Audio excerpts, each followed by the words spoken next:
दुसरी फेरी चालू आहे आणि दुसऱ्या फेरीमध्ये मध्ये जे काही विनोद चव्हाण बोलले काय बुवा हे युट्यूबच्या माध्यमातून प्रत्येकापर्यंत पोहोचतं आपण जे काय बोलतो ते बरोबर ना.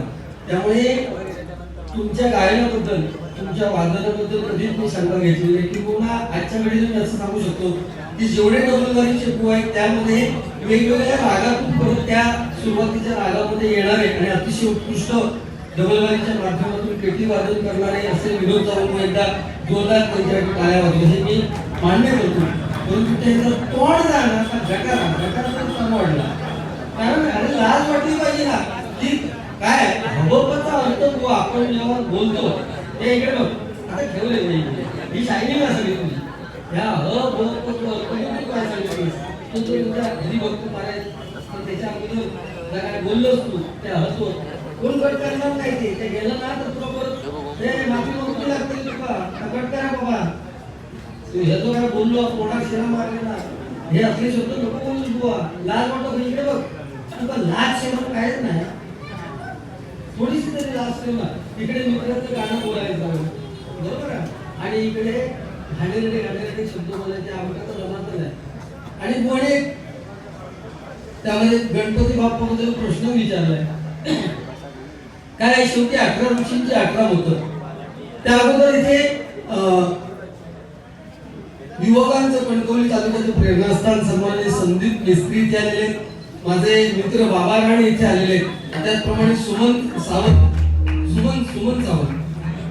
सावंत पेडूरून इथे आलेले धन्यवाद देतोय. मळीपासून पार्वतीने मातृपुत्र बनविला मुंडकी कापुनी गजासुराचे गणपती केले त्याला.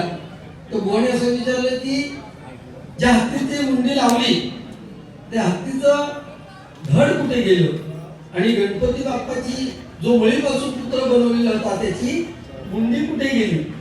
तर माझ्या माहितीप्रमाणे सांगतो जी मुंडी उडवली मळीपासून जो माणूस पुत्र बनवलेला होता त्याची जी मुंडी उडवली ती नारळाच्या झाडाला चिटकवली म्हणजे नारळाच्या झाडाला चिकटली म्हणून त्या नारळाला आपण काय म्हणतो श्रीफळ म्हणतो कारण ती त्याची मुंडी आहे. आणि जे हत्तीचं धड राहिलं शिल्लक ते शंकर महादेवाने गरगर फिरवलं आणि समुद्रामध्ये टाकलं ज्याला मुंडी नाहीये आणि एवढं म्हणालं त्याच्यावर आपण येथे ताव मारतो ते तुम्ही आम्ही खातो तो खेकडा म्हणजे कुर्ली त्याचा फक्त पाय त्या कुर्ले हात पाय फक्त पण त्याची वरची मुंडी नाही. माझ्या माहितीप्रमाणे खूप उत्तर आहे तुमचं वेगळं पण असू शकतं बरोबर आहे ना. मग असं आलो म्हणजे मुंडी आलो मुंडी आलो मराठी भाषा आहे वळवावी तशी वळते आणि हे इथे फेडावं लागतं बुवा. अरे वर्षभराच्या पूर्वी आहे ना विषय पूर्वी चालायचं ना मागच्या जन्मी केलं तर पुढच्या जन्मी फेडायला लागत. आता तसं नाही.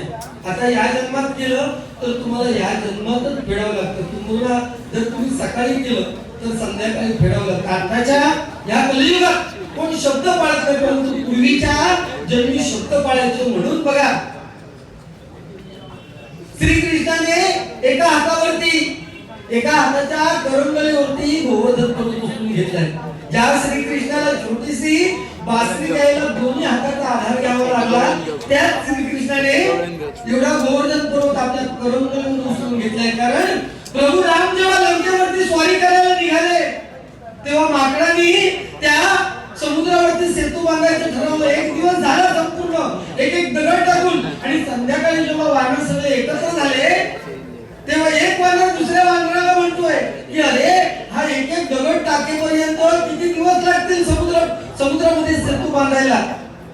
तिथे जर भला मोठा कोणी पर्वत आणला असता आणि टाकला असता तर सेतू लवकर पूर्ण झाला असता. हनुमंताने ऐकलं आणि हनुमंताने उड्डाण केलं हे मला सहज शक्य आहे पर्वत आणायला. आणि पहिलाच पर्वत त्याला गोवर्धन दिसला त्या गोवर्धनाला मिठी मारली आणि मला उचलायचा प्रयत्न केला. गोवर्धन म्हणतो हनुमंता तुझ्या ताकदीचा योग्य ठिकाणी वापर कर कुणाच्या इच्छेविरोधात येऊ शकत नाही. तेव्हा हनुमंताने सांगितलं अरे प्रभू रामाचं सेतू बांधकाम चालू आहे तिथे तुला नेतोय साक्षात प्रभू रामाचा तुला स्पर्श होणार आहे तू चल माझ्या बरोबर. तेव्हा गोवर्धन पर्वत यायला तयार झाला. त्या गोवर्धनाला उचललं हनुमान अवकाशामार्गे येत असताना त्याने बघितलं तिथे सेतू बांधतायत तिथे बघितलं तर सेतू अगोदर पूर्ण झाला होता. आता एवढा मोठा पहाड ठेवायचा कुठे, म्हणून हनुमंताने त्याला तिथेच वाटेत टाकला. आणि हनुमंत परत माघारी आला तेव्हा प्रभू राम म्हणतात, अरे हनुमंता, तुझ्या गोवर्धन पर्वताला दिलेला शब्द कोण पाळणार?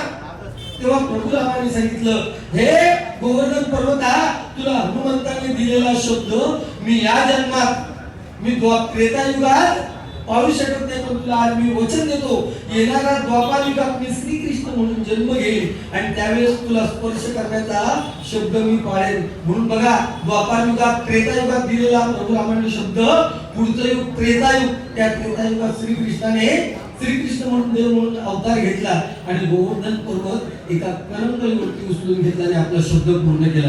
आणि आपण मानव माणसं इथले इथे आम्ही एकमेकाला मानत नाही, लक्षात घ्या. त्यामुळे बुवा असे विषय नाही, तू माझ्यावरती जर गाणं म्हटलंस, मी तुझ्यावरती म्हणतो, मेरी जिंदगी सवारी तुझको गले लगा के बैठा दिया पलक पे, मुझे खाक से उठा के यारा तेरी यारी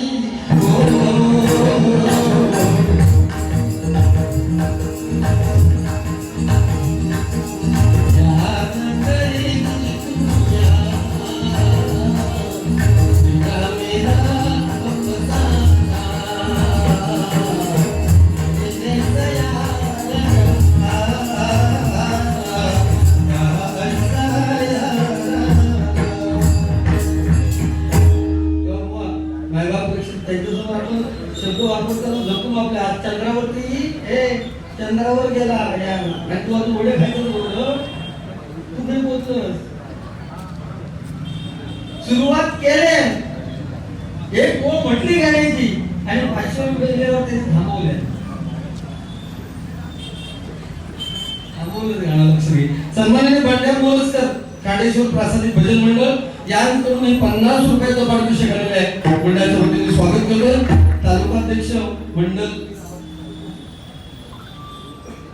गुरुस मंडळ यांच्याकडून, दादासाहेब यांच्याकडून माझ्यासाठी 500 रुपयाचं पारितोषिक आलेलं आहे. आणि त्याचप्रमाणे चेनवलकर दशावताराचे सर्वेश्वरा सन्माननीय देवेंद्र नाईक, फ्रेंडशिप क्रिकेट संघाचे म्हणजे ऑलराऊंडर असे बुवा, यांच्याकडून माझ्यासाठी 100, 200, 300, 400, 500, 600, 700, 800, 900 आणि 1,000 रुपयाचं पारितोषिक आलेलं आहे.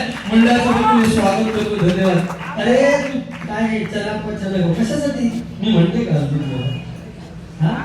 आणि म्हणजे चनापच्या नगवडा घर हातात नाही ना गो, इतके फुलत नाही लो, पुढचा बोला नाही, पण तुझा कोण टाकला तो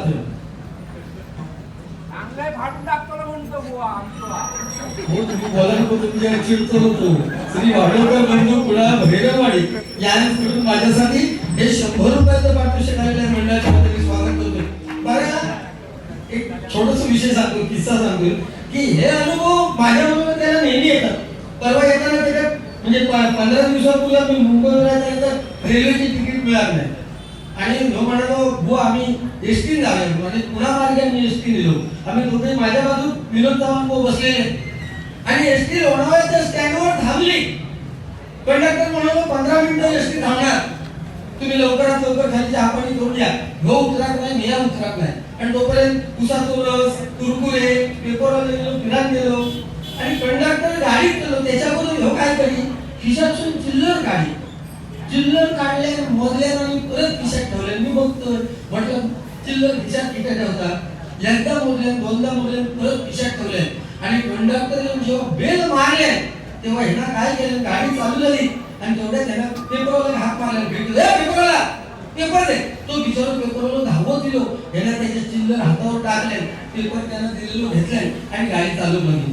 एक 2 फरला गेल्यानंतर मी विचारला, अरे विनोद तुला जर पेपरच घेऊन होतो तो गाडी दिलो तेव्हा घ्यायचं होतं ना रे, त्याला कशात धावलं तर नाही म्हणतात चिल्लर सुटी होती ना 9 रुपयाची, त्याच्यात 2 रुपयाचा नाणा फटा होता म्हणून मी त्या फट्या नाण्या त्याच्यावर हातावर टेकवले आणि 2 पेपर होते. त्याला सुरुवात केली. मी म्हटलं काय लोक असतात बघा, मी म्हणत म्हणते कसं दोस्त माका मिळालं आणि 2 किलोमीटर गाडी गेली आणि तो पेपर वाचता वाचता हसा सुरुवात केली. मी म्हटलं पेपर वाचता विनोद, या पेपरात हसण्यासारखे काय? तो म्हटला माझ्या तू सांगतच तर कर्म फेडूचा लागतात हे कर्मच नसतं ते झाला काय म्हणतात एका मी खोटा नाणा दिले ना त्यांना पेपरवर मला कालचोच दिले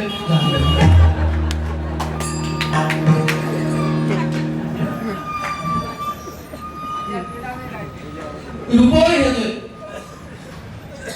सांगतच आपण असं घेतलं थोडंफार असं वाटतं ना पण समाज प्रबोधन करायचं म्हणजे बुवा 100% आपण रिपावळ घेतो म्हणजे पांडुरंगा प्रतीक जो पुंडलिक भक्त पुंडलिक आपल्या आई वडिलांच्या सेवेमध्ये एवढा गर्व झालाय की त्याने 28 युग पांडुरंगाला विठेवरती उभं केले नाही अपेक्षा करून आणि 28 युग आजही तो पांडुरंग पंढरीमध्ये विठेवरती उभा आहे कुणाची वाट बघतोय पुंडलिकाची पुंडलिक काय करतोय आई वडिलांची सेवा करतोय माझं सांगणं हेच आहे त्या पुंडलिकाची 28 युग झाली तरी अजून त्याच्या आई वडिलांची सेवा संपलेली आहे म्हणून आपण ज्यांच्या उदरी जन्म घेतलाय ते आपले आई वडील आणि आपली ग्रामदेवता कुलदेवता यांची शेवटपर्यंत महिला प्रेक्षक हो त्या आपल्या आई वडिलांच्या डोळ्यामध्ये अश्रू येऊ देऊ नका तुमच्या आयुष्यात कधी काही कमी पडणार नाही धन्यवाद कृपया सोबत होते सौभाग्यपूर लक्ष्मी पालव भाव अंतरीचे हळवे गाणं या म्हणून 100 रुपयाचं पारितोषिक आलेलं आहे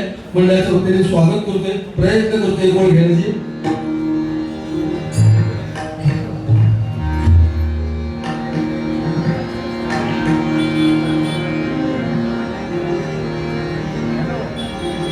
नको धावशी फुलाविना नको भिंगराग नको धावशी फुलाविना नको भिंगराग तुझे तरी विवेकाला तुझे तरी विवेकाला तुझे तरी विवेकाला येते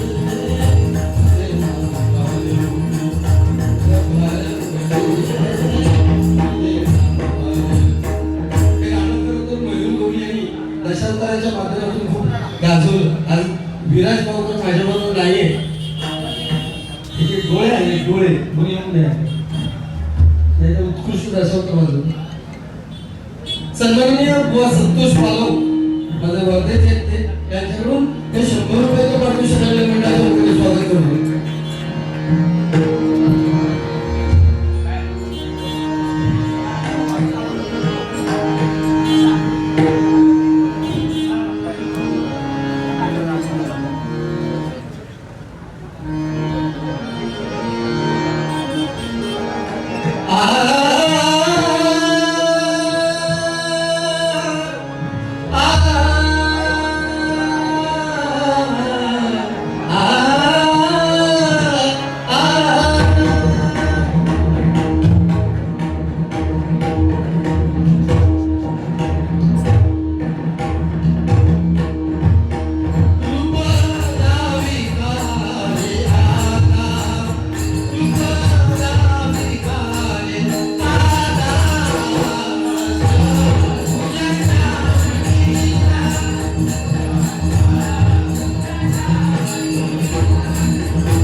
मेजर म्हणजे दोघांनाही चान्स मिळेल अशी माझी इच्छा आहे, प्रामाणिक इच्छा.